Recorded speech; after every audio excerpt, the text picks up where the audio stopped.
Hello, everyone. Welcome to the Royal Ontario Museum. I'm Ray Ostman, and I have here with me today in this Google Plus Hangout members of our exhibition team from the Forbidden City inside the Court of China's Emperors. And if you're watching on our website or on YouTube, I wanted to let you know we've got the Q&A enabled, so you can send us questions that way, or you can tweet us at #AskROM, and we'll try to get to some of your questions. First thing I'd like to do is just introduce the cast of characters we have with us here today. Chen, could you say who you are, please? Hi, I'm Dr. Chen Xuan. I'm the curator of the exhibitions. Okay, and we have Jason French also. Hi, I'm Jason French, project manager with the Royal Ontario Museum and project lead for the Forbidden City exhibition. Fantastic, and then also we have Courtney Murfin. Hi, Courtney Murfin. I'm interpretive planner at the ROM, and I worked on the Forbidden City.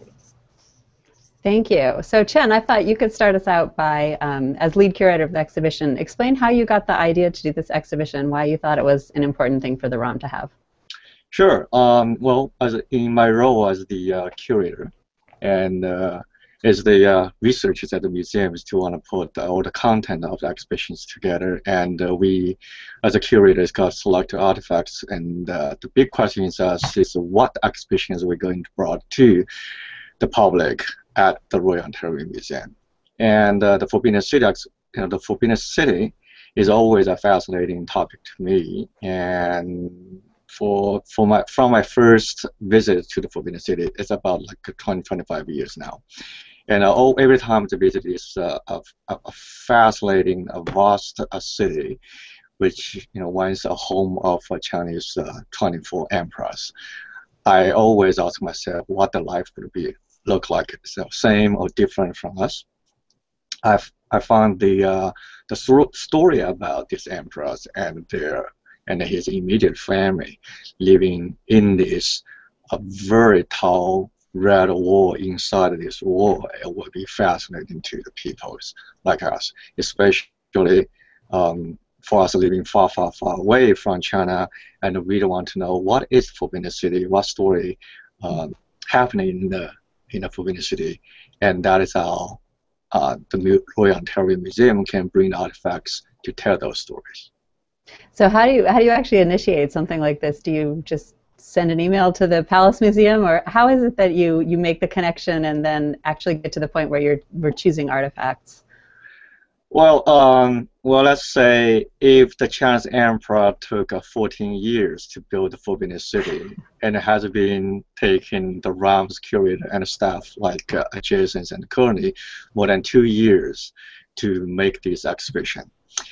And but the works and ideas to bring this exhibition to Toronto is way beyond these 2 years. It has to be cultivated with the relationships and understanding, what we are able to do from the vast collections of 1.8 million objects from Forbidden City. So it really takes about 10 years to working with the curators at the Palace Museum, and formally it's a Forbidden City.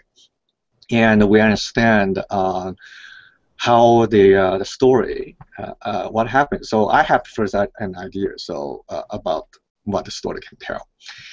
And only about 2.5 years ago, that my colleagues and I decided, yes, it's about time we are ready to take initiatives to have these exhibitions around. So we have our directors of the Royal Ontario Museum to send letters to the Palace Museum directors. And immediately we got a very enthusiastic response, and we planned in 2 years from that time of negotiation. And then we starting off selecting artifacts, which is the fun part for me and my colleagues, to go to the vault of the Palace Museum to select about over 250 objects and bring this list to our team at ROM, and then we start planning, designing. And from that time on, I think my colleagues, Jason, will take a lead to how to put the designers and conservators restoration together. Jason? Yeah. Sorry. Yeah, so once the curatorial concept is approved, it gets turned over to project management, and then we strike a project team.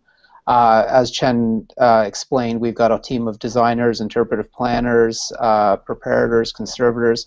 It's a huge team that starts working on a project like this. And as Chen mentioned, it takes about 1.5 to 2 years from that point to put this together. So we go through all of the phases of the project right through into installation. Can you give an example, maybe, Jason, of because you handle an amazing range of projects and lots of tiny details and really big. Can you give an example of the kinds of things that you yourself handle as project manager? Well, as a project manager, I'm generally responsible for the project schedule, project budget, and communication to the various project stakeholders, whether it's internal or external contractors. To give you an example, one of the things that I would be working on would be organizing the shipping of the exhibition. So with a project like Forbidden City, it's got its own unique set of challenges. Exporting priceless artifacts out of China is a challenge in itself. You know, a lot of the pieces were classified as CITES material. The Chinese government needs to approve the export of the material. So when we were working on this this project, we were really down to the wire in getting all of those approvals in place, and we wanted to open this for March break. So you know, Chen and I were the week leading up to the Chinese New Year. We were on the phone with the Palace Museum in the middle of the night, trying to negotiate getting these permits in place to make sure that we got all of the material to Toronto on time. So yeah, projects like this have a lot of unique challenges. And Courtney, so tell us a little bit about your role on the team as interpretive planner and maybe how you work with Chen to really tell the story of the exhibition. Sure. So interpretive planning is basically what story are we going to tell about this information and how are we going to do that. So for Forbidden City, in the earliest stages, Chen and I had conversations about his ideas for story, what kind of information we could tell, and then as the objects got closer to a final selection, we sat down and we went through pictures. The curators laid out on a table sort of a map of pictures of every single object that we had in their groupings and what those groupings were about, why certain things were grouped a certain way, and sort of the progression of, you know, these are the more everyday objects, these ones are really spectacular treasures, and an introduction to the kinds of stories they could tell. And so then I had to go away with that and try and figure out what the story of the whole exhibition could be.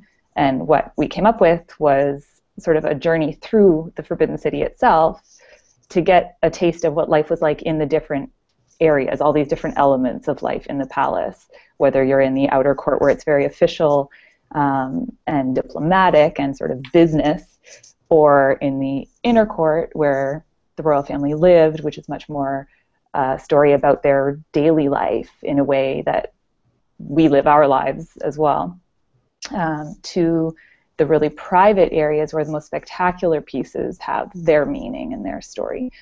So that was the sort of the earliest level of storytelling at the beginning that I developed with the curators. And then as we went along, it was more fine-tuning of, okay, how exactly are we going to do this? And what approach should we take to this? And writing the text and developing the text, how should we say that so that the meaning comes across? So oh, go ahead, Jen. Okay, what I would like to add is the role of interpretive planners like Courtney is doing is really like a bridging between the curatorial concept and to design themes. So she is bringing the curatorial content, you know, that she just described about, you know, why, you know, after we select artifacts or different type of artifacts, different medias of the artifacts and their size and their different appearance. And of course, the major is the different stories. So all those stories in place, and then we have to put them on the display. And this is where Courtney can, and you know, take that to our designers, which Jason and I can talk about a little bit about these designers and who are, you know, not here with us, but they play a major role. Is they would take the ideas that Colin and I worked together, and then they will place the artifacts in a different atmosphere.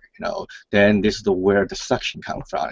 We like to people experience, our audience experience from just like structures of the Forbidden City, from outer court to inner court to a most intimate emperor's private rooms, and the designer will follows what Colin described.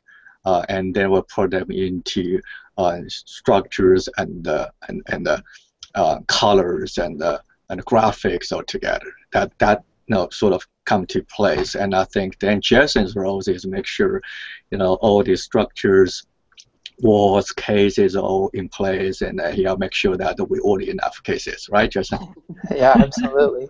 Just talking about some of the display cases in this exhibition.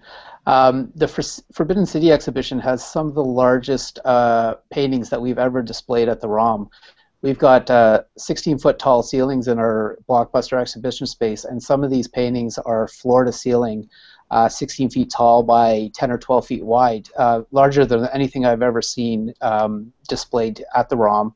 So it was a lot of work. We had to work with external engineers and fabricators to figure out how do we build cases this large to display these pieces safely, to the point that we actually had to contract a company in the States, which was the only company in North America that produced glazing that large, and have that all shipped up from New York in order to display these safely. Yeah, and very costly, very expensive, but the very state-of-art case. I have to tell you that for that type of case, even for the curators from the Paris Museum who loaned us their spectacular painting, they were very impressive, saying to us that they have seen anything like this during their experience with other world-class museums outside of China. So that's quite impressive, outlet. And because of the cost, because of the size of the, and once I have to meet at our Jason, because he has asked me to cut back the artifacts because there's no space to put on the more paintings that I wanted to. Sorry, Joe.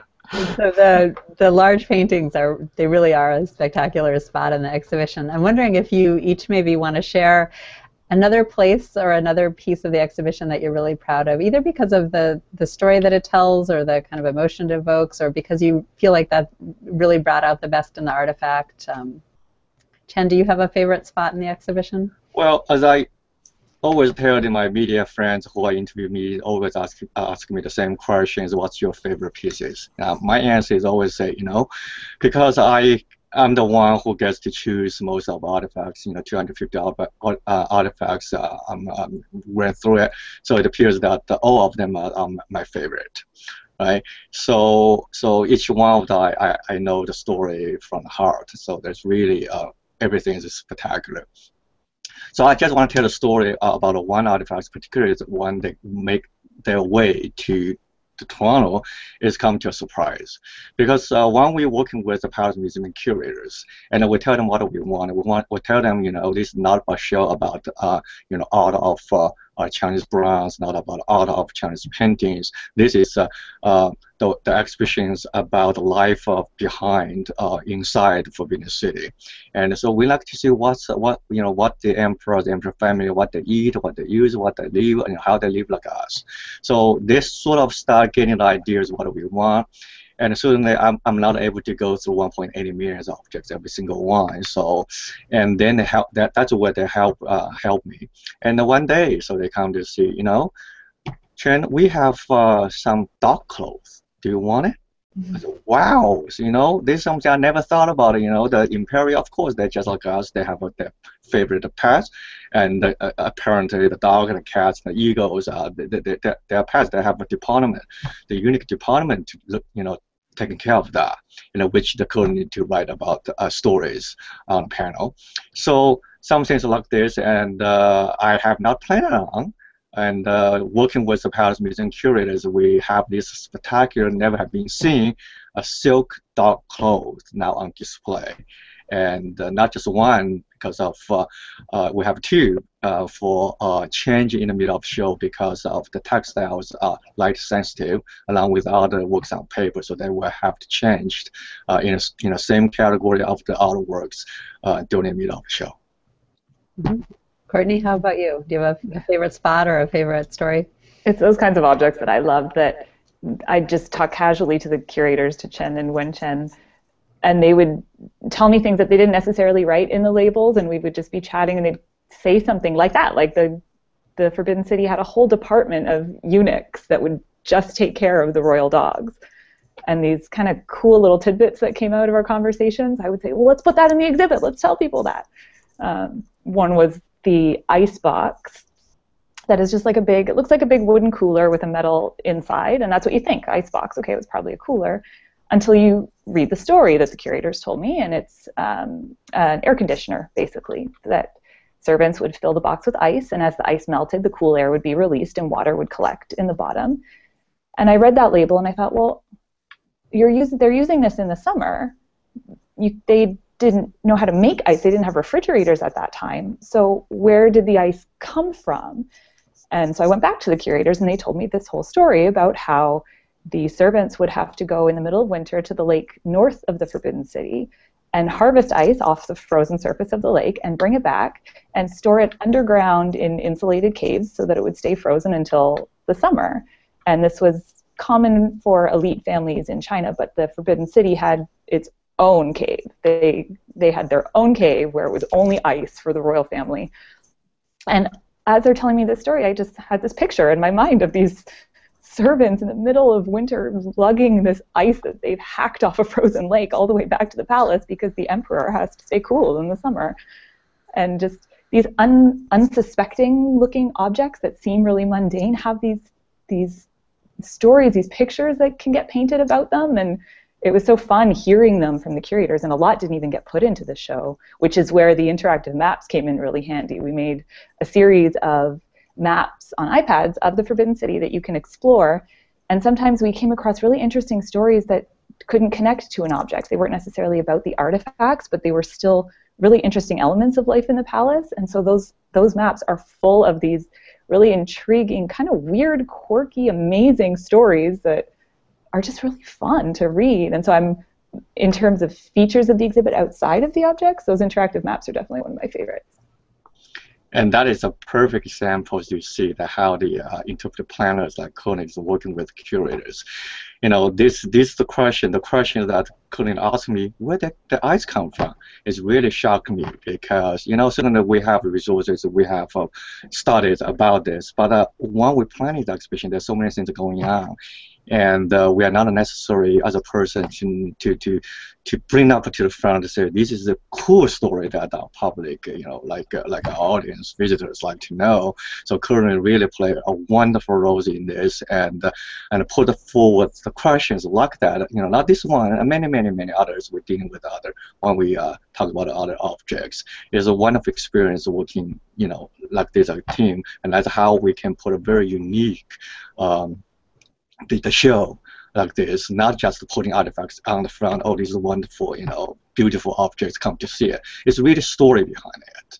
And I really encourage everyone come to the ROM, come to these Forbidden City exhibitions, take a time and read the labels and the graphics on the wall, the interactive maps, and, you know, experience with it. And this is really a full experience. Like, you know, even you are being in the Forbidden City, or for those who have never been experienced in the Forbidden City, and this is a great place that for you to experience it. And we, our team, put them together just for that experience. Jason, how about you? Do you have a special spot in the exhibition that's your favorite? Well, I'm not an expert on the content like Chen, or I don't know the stories as well as Courtney, but I do have a few favorites throughout the show, I think, just having worked with the team.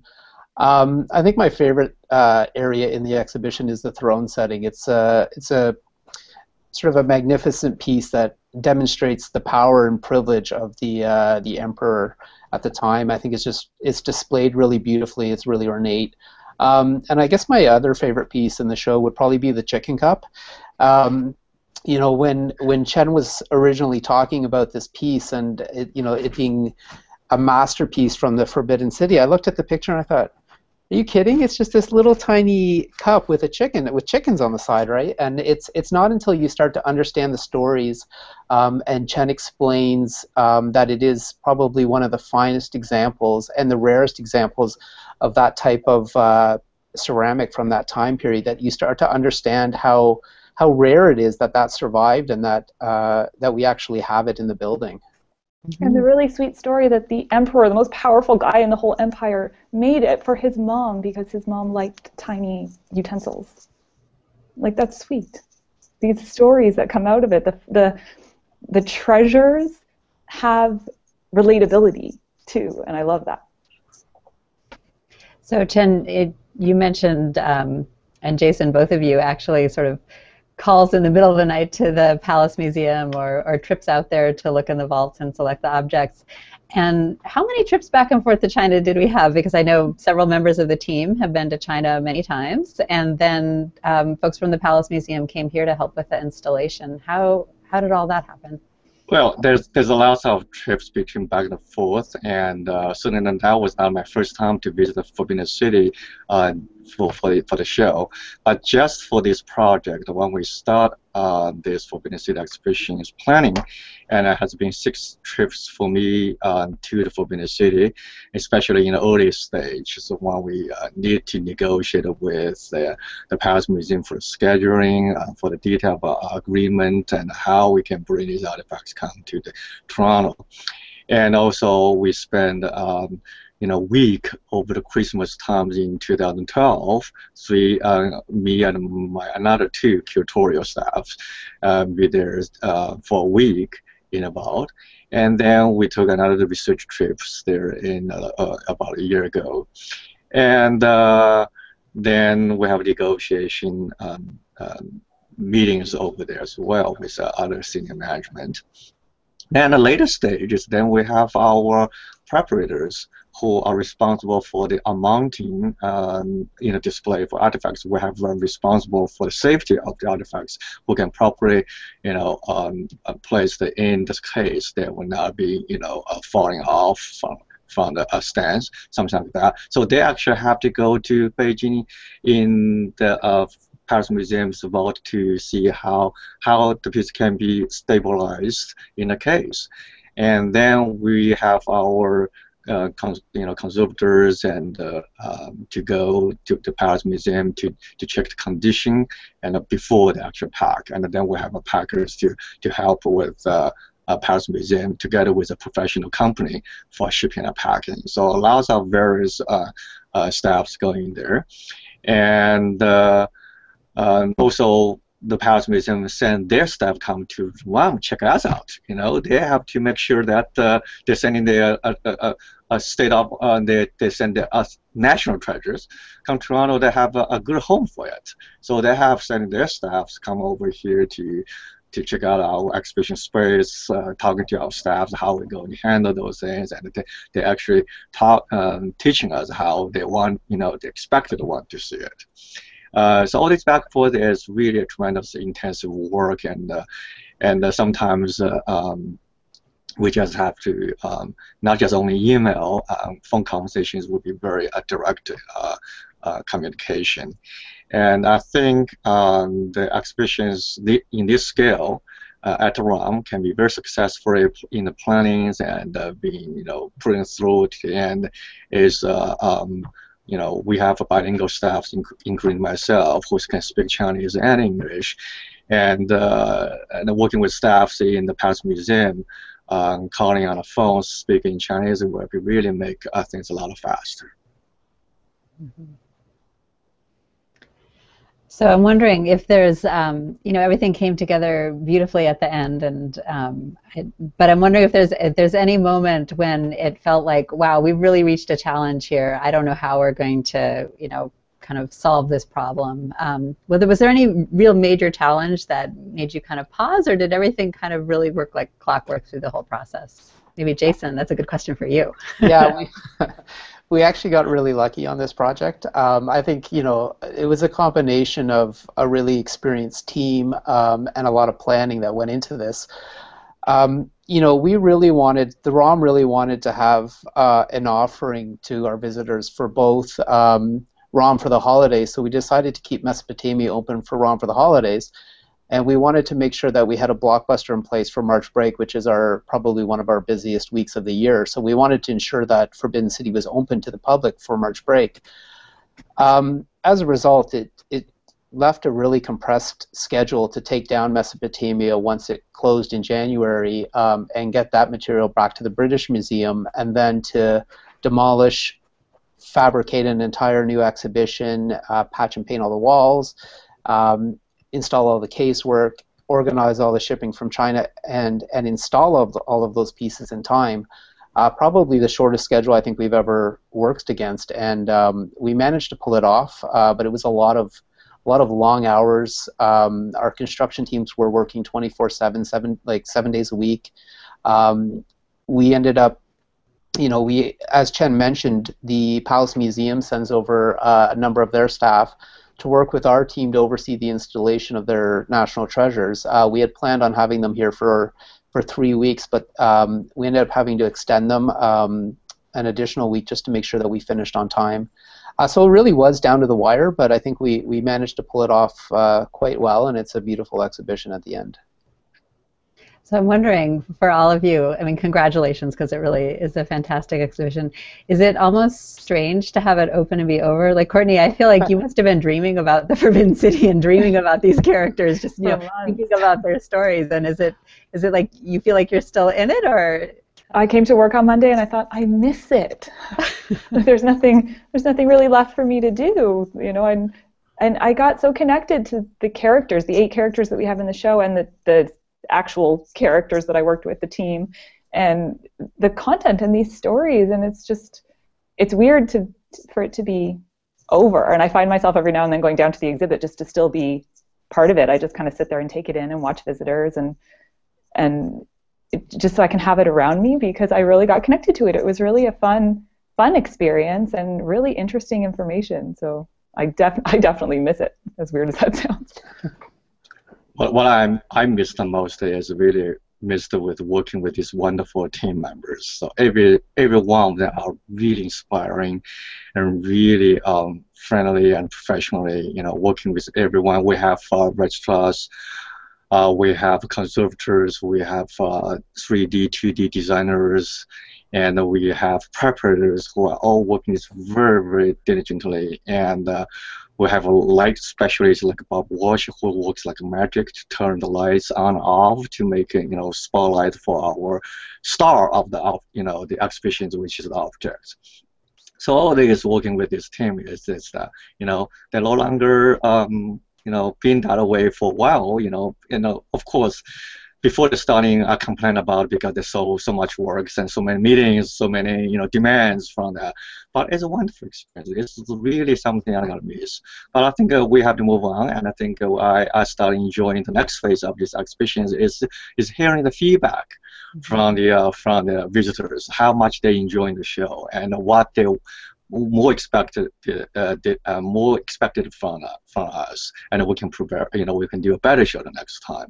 So yes, come to see the show and let us know, and we will be meeting down there to talk to you. Mm-hmm. Yeah. One thing I would add, Ray, is that although we made it to the opening and have a little bit of a break, this exhibition is full of a lot of works on paper, light-sensitive material, textiles. A huge portion of this exhibition will be rotated halfway through. So in June, we'll be installing over 50 new artifacts into the exhibition. So the team will give them a little bit of a break, and then we'll get them focused on that. But one thing to keep in mind as a visitor, if you've seen the show, or if you come to the show in the next few months, you really need to come back after June and see all of the new pieces that are going to be going in. It's almost going to be an entirely new exhibition. So I think on that note, we'll wrap up. Thank you, all of you. It was really fun for me to hear a little bit more about the exhibition. I want to let everyone know that our next Hangout is on April 16th, and we'll have one of our curators, Jean-Bernard Caron, will be talking about a new site that he's discovered and been working on in the Burgess Shale. So that'll be April 16th, and stay posted for more details. Thank you all so much. Thanks, Ray. Thanks. Thank you, Ray. Bye. Bye.